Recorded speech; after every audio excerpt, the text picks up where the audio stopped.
Bonjour, cette quatrième année vient clore un cycle de formation de 4 ans.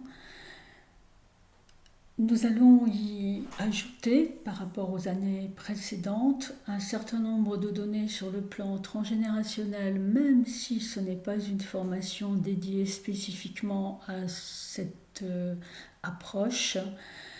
Nous allons y inclure un certain nombre de données sur le plan alchimique. Nous savons que l'astrologie humaniste puise largement dans la psychologie des profondeurs de Carl Gustav Jung et que celui-ci s'est inspiré énormément du processus alchimique. Donc nous allons relier les deux et tenter d'appliquer cela dans le thème. Nous aurons aussi un certain nombre de données concernant l'imagination active, qui est finalement la méthode privilégiée de travail chez Carl Gustav Jung et qui fait appel aux images intérieures. Et Dieu sait si nous avons le choix dans le thème astrologique par rapport aux images intérieures.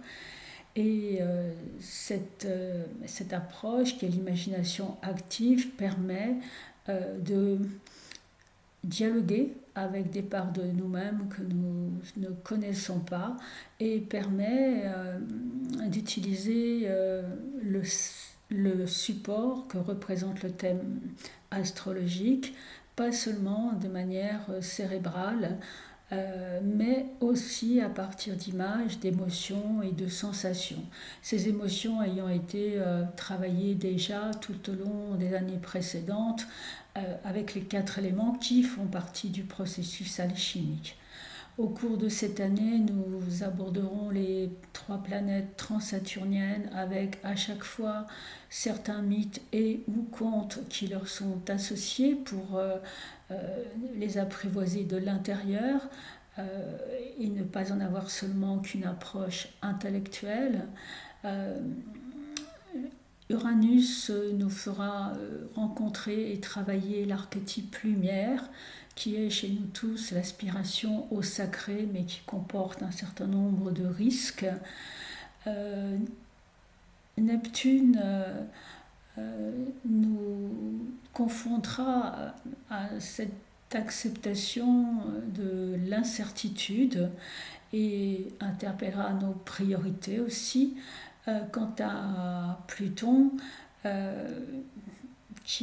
il nous fera réfléchir sur qu'est-ce que ça représente pour nous d'être en vie, d'être vivant, et il nous fera aussi, il nous sollicitera dans notre persona, c'est-à-dire les compromis sociaux que nous trouvons pour appartenir à la société, appartenir à une famille. Jung nommait ça la persona.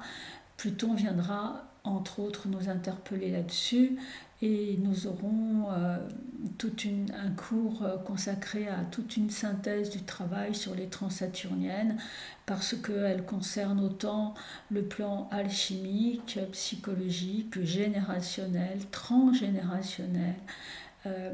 Alors il y a vraiment beaucoup à en dire, ce qui fait qu'au total nous aurons 4 cours consacrés aux transsaturniennes, en les réarticulant bien sûr avec leur position dans le thème. Et les transsaturniennes nous amèneront beaucoup à parler de l'inconscient collectif, hein, des couches profondes de notre psyché. Et puis, sur la fin de l'année, nous aborderons 2 autres concepts jungiens qui n'ont pas été vus lors de la 3e année, c'est-à-dire l'anima, image archétypale de la femme chez l'homme, et l'animus, image archétypale de l'homme chez la femme. Nous verrons très concrètement ce qui se joue dans notre histoire et de quelles ressources nous disposons dans notre thème pour relier en conscience en nous la partie féminine et la partie masculine. Et puis les deux derniers cours, enfin les deux avant-derniers cours, 8 et 9, il y aura toute une grande récapitulation de tout ce qui aura été vu depuis dans toute cette formation, dans tout ce cursus, avec une récapitulation de tout ce qu'on peut considérer dans un thème pour accueillir telle ou telle demande spécifique, mais en sachant que ça ne fera jamais l'économie euh, de tout un travail structuré pour étudier l'architecture de la personnalité. Cette architecture de la personnalité, nous la travaillons depuis la première année, mais beaucoup depuis la deuxième année quand même, ça s'est accentué. Et les cours 10 et 11, le 11 est toujours gratuit, nous aurons encore d'autres synthèses, d'autres affinements en fonction des questions de chacune. Nous reviendrons sur tel ou tel sujet avec, comme pour chaque cursus, une méthodologie de travail très concrète, très structurée et très détaillée. Merci de votre écoute.